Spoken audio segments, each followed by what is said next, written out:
ગઈ તારીખ 23/4/2024 રોજ નાઇટમાં અમે અમારા પોલીસ સ્ટાફ સાથે પેટ્રોલિંગમાં હતા. તે દરમિયાન અમને ખાનગી રાહે હકીકત મળે કે એક શંકાસ્પદ ઇકો ગાડી નંબર પ્લેટ વગરની ઇકો ગાડી સંખેડાથી બહાદુરપુર તરફ જઈ રહી છે અને તેમાં પ્રયોગનો મુદ્દામાલ હોવાની આશંકા છે.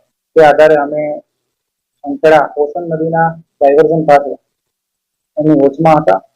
તે દરમિયાન તે સદરભુ ગાડી ઇકો ગાડી ત્યાંથી પસાર થતા તેને રોકી ઓર્ડન કરી ચેક કરતા તેમાંથી 299 બોટલ ઇંગ્લિશ દારૂનો જથ્થો કિંમત ₹3,96,773 નો મળી આવેલ હતો.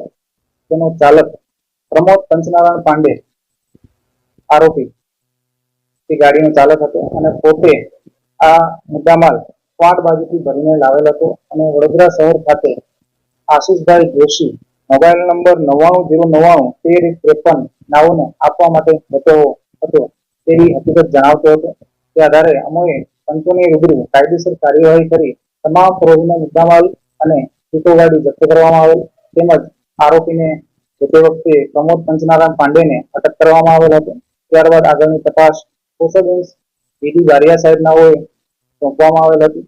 તપાસ દરમિયાન આરોપીઓના કોલ ડિટેલ્સના આધારે અમે સદરભુ 2 નંબર આરોપી આશીષભાઈ જોશીની પૂછપરછ કરવામાં આવેલી હતી.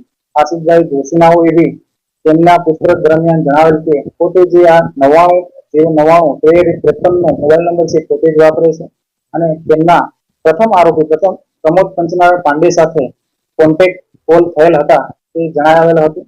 તે આધારે ગઈકાલ દિવસથી અમારી એક ટીમ આ આરોપી આશીષભાઈ જોશીને ધરપકડ માટે વડોદરા શહેર ખાતે મોકલવામાં આવેલ હતા અને અમારી ટીમને એવું જાણવા મળ્યું કે આરોપી છે પોતે વડોદરાથી અમદાવાદ શહેર તરફ નાસ્તો હોય એમને પકડવા માટે ટીમે તેમનો પીછો કરેલ અને અમદાવાદ ખાતે રાવમોર પોલીસ સ્ટેશન હદ વિસ્તારમાં તેમને પકડી પાડવામાં આવેલ અને ત્યારબાદ ત્યાંથી તેમને હસ્તગત કરી કાયદેસરની કાર્યવાહી કરી અને પરિસર ખાતે લઈ આવી તેમને અટક કરવામાં આવેલ.